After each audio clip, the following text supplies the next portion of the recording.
안녕하세요. 2024년 1월 26일 태국 뉴스입니다. 태국 정부는 카자흐스탄 관광객에 대한 비자 면제 조치를 8월 31일까지 연장한다고 발표했습니다. 지난해 태국을 찾은 카자흐스탄 관광객은 17만 2,282명으로 1인당 평균 7만 5,080바트를 지출했다고 합니다. 수완나푼공항에서 전기차 택시를 이용할 수 있습니다. 이를 위해 공항에는 전기차 충전 스탠드 18개가 설치되었는데 당국은 탄소 배출량을 크게 줄일 수 있을 것으로 예상한다고 합니다. 지난 러이끄라통 행사에서 방콕시는 옹항운하에서 디지털 러이끄라통 행사를 개최했습니다. 실물의 끄라통 대신 행사 참가자가 디자인한 끄라통을 레이저를 이용해 운하 위에 띄워주는 것이었는데 친환경 우수 페스티벌 아시아 피너클 어워드를 수상했다고 합니다. 태국 상공회의소에 따르면 현재처럼 여건이 안정적일 경우 태국 수출이 올해 2.5% 확대될 전망이라고 합니다. 올해 수출 수익은 약 2,910억 달러로 바트화로는 10조 4,800억 바트에 달할 것으로 내다봤습니다. 국제통화기금은 올해 글로벌 GDP 성장을 3.1%로 예측하고 있는데 올해 국제상거래는 3.3% 증가할 것으로 전망되고 있습니다. 27일 최저임금을 추가로 인상할지를 검토하는 소위원회 회의가 열릴 예정이라고 합니다. 당국은 어떤 지방과 직업군의 최저임금을 하루 400바트로 조정할지를 고려할 것이라고 설명하고 있습니다. 이에 대해 태국 산업연맹이 우려를 나타내고 있는데 중소기업이 가장 타격을 받을 것이라고 밝혔습니다.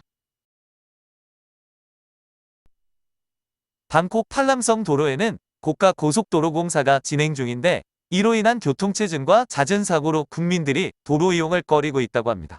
이 때문에 후아인을 찾는 관광객도 줄고 있는데 당국은 원인 중 하나가 팔람성 도로의 공사 지연 때문으로 지목하고 있습니다. 세타 총리는 이 같은 문제를 빨리 해결할 것을 관계부처에 지시했습니다. 태국에서도 휴대전화 문자메시지나 채팅 어플을 통한 스미싱 사기가 극성을 부리고 있습니다. 태국 경찰은 모르는 사람이 보내오는 링크를 함부로 누르지 말라고 경고하고 있습니다. 1년여 전 폭풍 속을 항해 중이던 태국 해군의 수코타이 함이 타이만에 침몰했었습니다.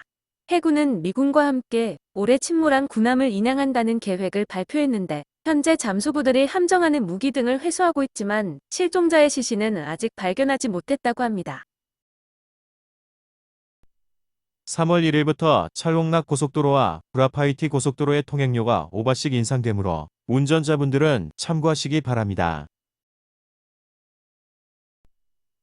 태국 정부는 고리의 사금융을 이용한 국민들에 대해 당국의 등록을 독려하고 있습니다. 현재까지 14만 7천 명이 등록을 했으며 채무액은 약 106억 7천만 바트였다고 합니다. 이중 금리 조정 등 중재를 통해 17,225명이 혜택을 받다고 알리고 있습니다. 요즘처럼 무더운 날씨에는 세균 번식이 빨라져 음식이 상하기 쉽습니다. 특히 코코넛이 들어간 음식을 피해야 하며 생으로 요리한 음식은 먹기 전 색이나 냄새, 맛에 이상이 없는지 확인해야 한다고 알리고 있습니다. 세타 총리가 탁신 전 총리의 자택을 방문 후 기자들 앞에서 탁신 전 총리의 상태가 호전됐다고 밝혔습니다. 세타 총리는 모든 전직 총리를 만나 의견을 들을 준비가 되어 있다고 강조하면서 탁신 전 총리와는 정치에 대한 얘기 없이 건강과 일반적인 대화만 나눴다고 설명했습니다. 그러면서 조만간 프라얏 전 총리도 만날 수 있기를 희망한다고 덧붙였습니다. 제 태국 지인도 코로나에 2번이나 감염되었었는데 이번에 또 코로나에 감염되었습니다. 당국은 올해 오미크론의 새로운 변종인 JN1이 태국에서 발견되었으며 독감과 유사한 증상을 보인다고 설명하고 있습니다. 증상은 고열과 기침, 가래와 두통, 오한과 함께 맛과 냄새를 느끼지 못한다고 합니다. 당국은 사람이 밀집한 곳이나 밀폐된 장소에서는 마스크 착용과 자주 손 씻기 등 개인 방역 수칙을 준수하고 증상이 있다면 진단 테스터기로 검사해달라고 당부했습니다. 라그나로크 게임은 20년 넘은 한국 온라인 게임으로 전 세계 5천만 명의 활성 이용자가 있습니다. 태국에서도 꽤 인기 있는 고전 게임인데 이번에 태국의 배경이 게임 속에 추가된다고 합니다. 이에 세타 총리는 자신의 SNS에 태국을 알리는 데 도움이 될 것이라면서 전 세계 게이머들이 태국을 여행할 수 있도록 널리 알려달라는 글을 게시했습니다. 피피섬을 찾는 관광객이 폭증하고 있다고 합니다. 지난 4개월간 관광객이 지출한 비용이 총 2억 6천만 밭을 넘어섰다고 당국이 알리고 있습니다. 태국 정부는 방콕의 초미세먼지 문제 해결이 시급하다면서 방콕 시내의 공기를 깨끗하게 만들기 위해 재택근무를 촉진할 것이라고 밝혔습니다. 태국에서는 아이폰이 물에 빠졌을 때 쌀통에 넣어야 한다는 속설을 믿는 경우가 많습니다. 이에 대해 애플사는 폰이 물에 빠진 경우 살살 두들겨서 물을 빼고 부드러운 천으로 닦은 후 자연적으로 마르도록 놔둬야 한다고 조언하고 있습니다.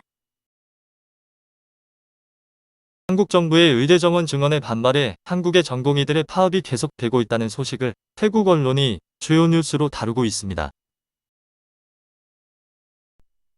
동마항공항을 출발해 나콘시 탄마라스로 향하던 에어아시아 여객기 내에서 연기가 나는 일이 있었습니다. 승객이 가지고 탑승한 휴대전화 보조 배터리가 폭발한 것인데 당국의 조사 결과 해당 보조 배터리는 인증을 받지 않은 저가 제품이었다고 합니다. 소동으로 인한 사상자는 없었으며 여객기는 무사히 목적지에 착륙할 수 있었다고 합니다. 여객기 내에는 킴파트라 산업부 장관도 탑승해 있었는데 장관은 앞으로 유통 중인 보조 배터리에 대한 조사를 지시했습니다. 태국 경제가 침체되고 있는 가운데 가계부채 위기로 미분양되는 주택이 증가와 거래 감소로 이어지고 있다고 합니다. 가계부채는 태국 GDP 대비 90.9%에 달하는데 2022년 이후 생활비 상승으로 주택시장의 수요에도 직접적인 영향을 미치고 있다고 합니다. 부동산 정보센터에 따르면 지난해 태국의 주택 거래는 총 36만 6,825건으로 거래 금액 면에서 이전보다 1.7% 감소했다고 합니다. 23일에는 수원나품 메인터미널과 위성터미널을 연결하는 전동 열차가 고장나면서 수천 명의 승객들의 발이 묶이는 상황이 발생했습니다. 공항당국은 위성터미널과 메인터미널 사이에 버스를 투입해 운송했지만 많은 항공편이 지연되었다고 합니다. 기상국은 22일부터 태국이 혹서기에 들어갔다고 발표했습니다. 올해 혹서기에는 예년보다 더 무더울 것으로 중부와 북부, 동북부는 43에서 44.5도, 방콕과 남부는 40에서 41도의 기온을 나타낼 것이라고 합니다. 이번 혹서기는 5월 중반까지 계속될 것이라고 합니다. 마약 단속국은 방콕 수쿠미세 나나 지역에서 외국인 마약 사범에 대한 단속을 실시했습니다. 이번 단속으로 아프리카인 8명을 체포하고 다량의 마약을 압수했으며 21일 밤에는 200명의 경찰을 동원해 유흥업소와 아파트에 대한 수색을 실시했습니다. 태국 산업연맹에 따르면 올해 1월 신차 판매는 가계부채 증가에 따른 금융기관의 자동차 대출 심사 강화로 전년보다 판매량이 30에서 40% 감소했다고 합니다. 내연 기관의 승용차가 14,373대로 32.8% 감소했으며 픽업 트럭이 14,864대로 무려 43.5%나 감소했다고 합니다. 반면 전기차는 9,763대로 205% 증가, 하이브리드 차량은 1,130대로 71.5% 증가했습니다. 태국 경찰청의 수라챗 부청장이 온라인 도박 사이트와 관련되어 있다는 의혹이 나오자 수라챗 부청장은 이를 강하게 부인하고 있는 상황입니다. 지난해 9월에는 수라챗 부청장의 주택까지 압수수색을 받았지만 부청장에 대한 사법 처리 절차는 진행되지 않아 경찰 내 사육 다툼으로 보는 시각이 지배적입니다. 반부패위원회가 현재 부청장의 부정에 대한 조사를 실시하고 있는 데 대해 부청장은 신고가 들어오면 당연히 조사하는 것 아니겠냐고 말했습니다. 수원나품 공항 내 제한구역에서 전신이 문신으로 덮인 44세 대만인 남성의 시신이 발견되었습니다. 공항 청소부가 시신을 발견해 신고했는데 경찰은 남성이 살해당한 것으로 보고 수사를 벌이고 있습니다. 숨진 대만인은 총기 강도 혐의로 수배되기 전 태국으로 도주해와 은신하고 있었던 것으로 보입니다.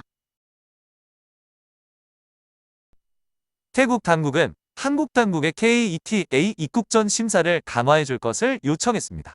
몇 명의 태국인들이 한국에 도착 후 입국이 거부되면서 태국 국민들 사이에 불만의 목소리가 나오고 있다고 합니다.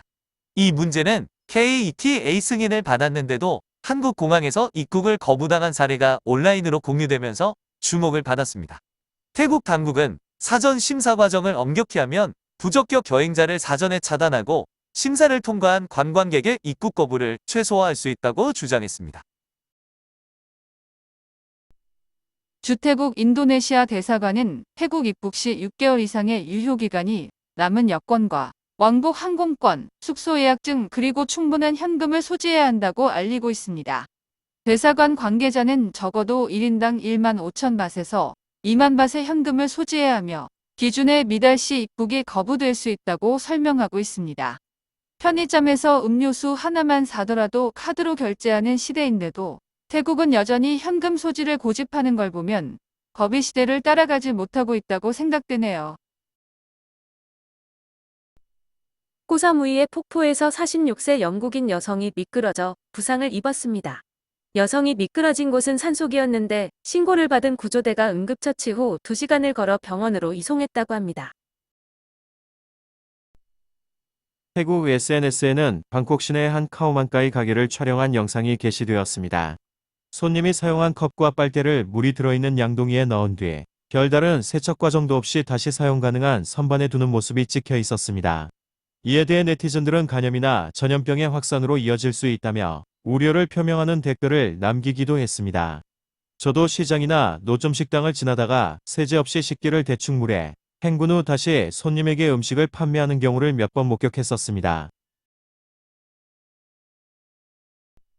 고속도로 경찰은 아유타야 왕너이 지역의 도로에서 밀입국한 외국인을 태우고 가던 픽업 트럭을 적발했습니다. 경찰은 23세 태국인 운전자와 미얀마인 남녀 13명을 체포했는데 외국인들은 이틀간 짐칸에 앉아 물과 음식도 먹지 못했다고 합니다.